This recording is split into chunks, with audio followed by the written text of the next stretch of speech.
यहाँ पे आज हम 11th का गणित चालू कर रहे हैं, मैथमेटिक्स। ठीक है, तो 11th के गणित में जो पहला अध्याय है वो है समुच्चय। क्या है? समुच्चय, जिसे अंग्रेजी में क्या कहते हैं? सेट कहते हैं। ठीक है, इसी तरह से संबंध फलन है, त्रिकोणमिति है ना, कैलकुलस है, सांख्यिकी है। तो आगे जाके हम ये सभी अध्याय को क्या करेंगे?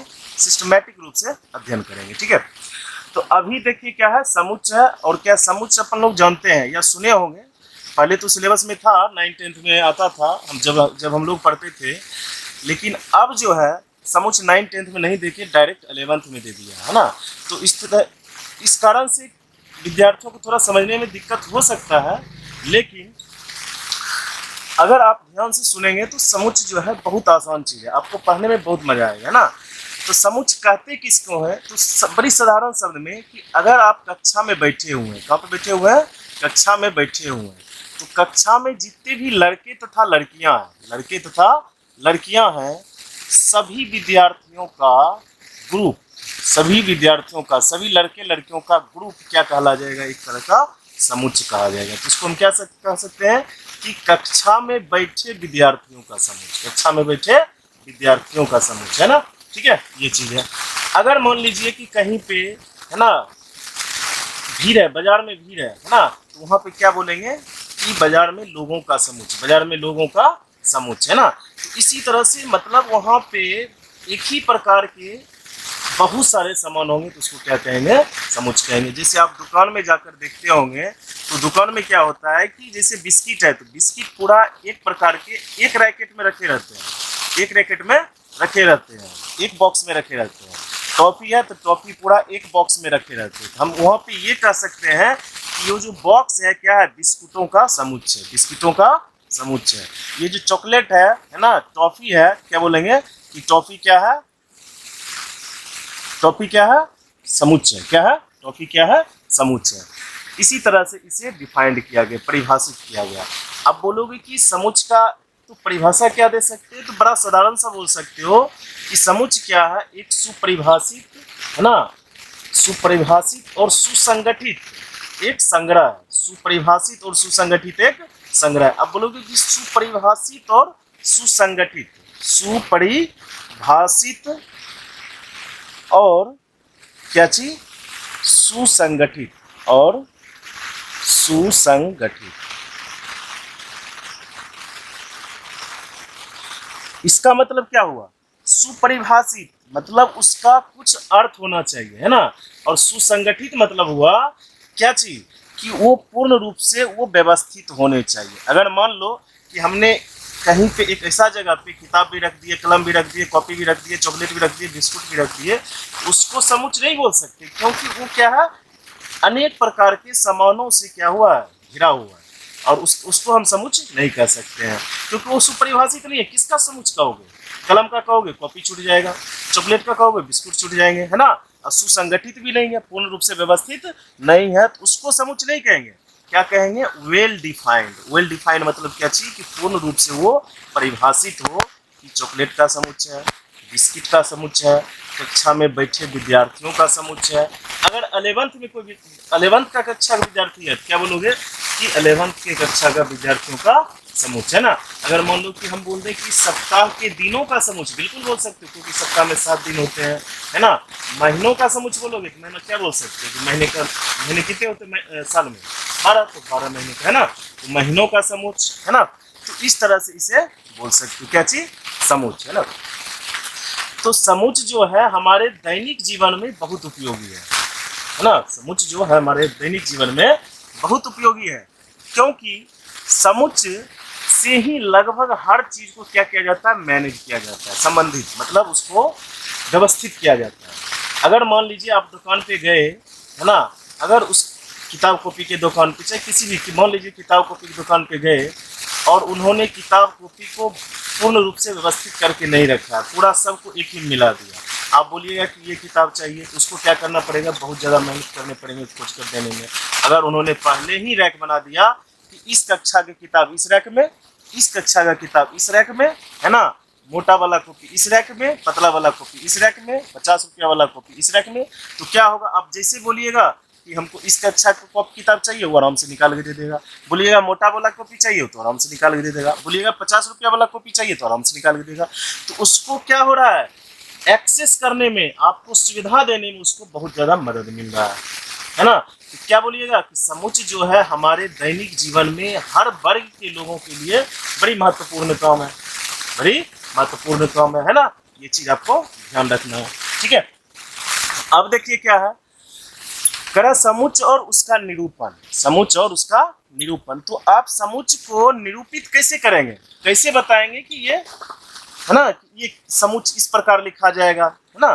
तो देखिए समुच्चय और उसका निरूपण में जो है, ठीक, किसी भी समुच्चय को पूर्ण रूप से दो तरीके से निरूपित किया जाता है। कितने तरीके से, दो तरीके से, है ना। उसका निरूपण जो है दो तरीके से होता है। एक होता है समुच्चय निर्माण विधि, समुच्चय निर्माण विधि,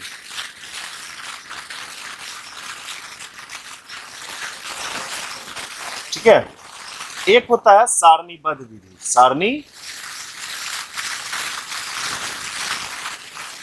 सारणीबद्ध विधि, ठीक है। ये चीज है।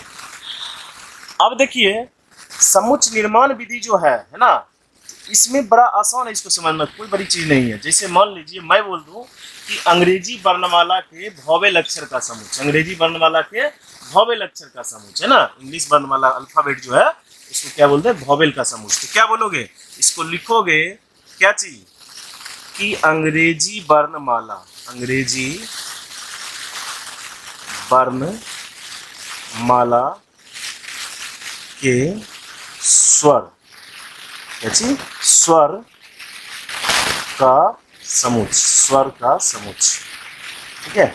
ये बोल सकते हो, या आप चाहो तो क्या लिख सकते हो, ये हो गया क्या चीज, उसके गुण को वर्णन करते हैं। उसके क्या किया, उसका जो गुण है उसके गुण को क्या किया है, वर्णन कर दिए, बड़ाई कर दिए उसका, है ना।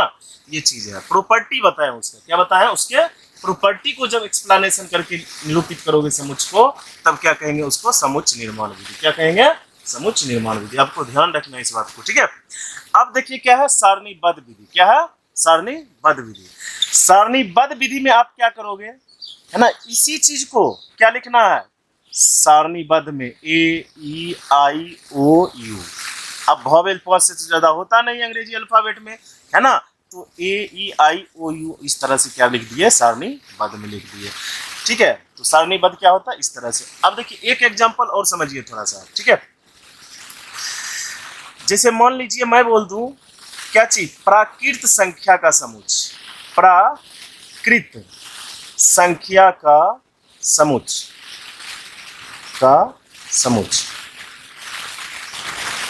ठीक है।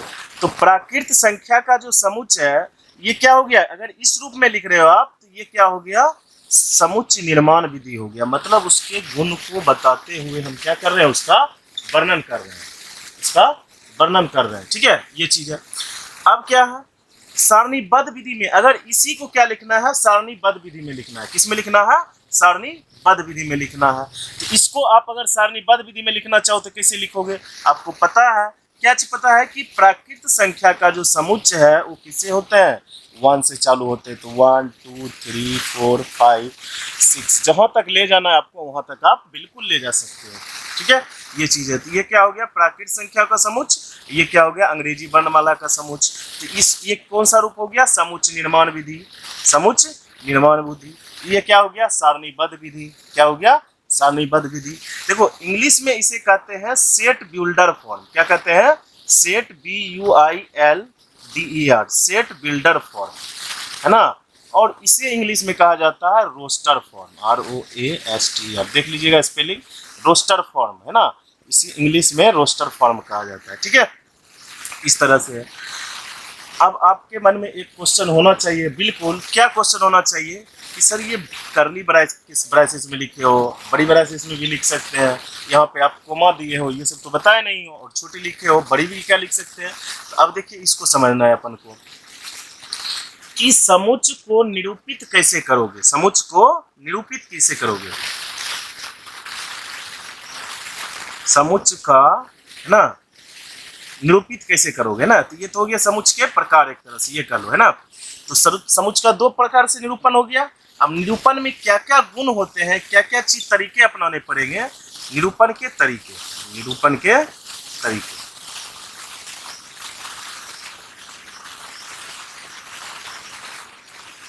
है ना। देखिए सबसे पहले जब समुच्च आप निरूपित करोगे, ठीक है, तो समुच्च को अंग्रेजी वर्णमाला, अंग्रेजी वर्णमाला के बड़े अक्षर से, कौन सी से, बड़े अक्षर से लिखोगे, बड़े अक्षर, है ना, बड़े अक्षर में लिखोगे, ठीक है। दूसरा, समुच्च के अवयव को, समुच्च के अवयव को, है ना, अंग्रेजी के छोटे वर्णमाला, अंग्रेजी के, अंग्रेजी अक्षर के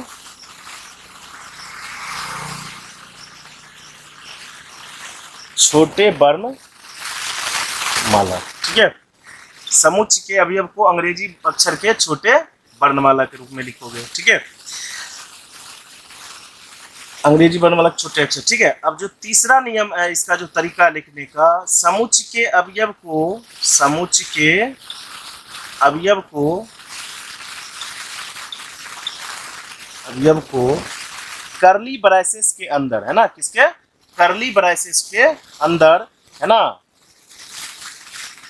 अवयव को, समुच्च के अवयव को कर्ली ब्रेसेस के अंदर, है ना, कोमा से सेपरेट करोगे, कोमा से क्या करोगे, अलग करके लिखोगे, ठीक है, ये चीज है।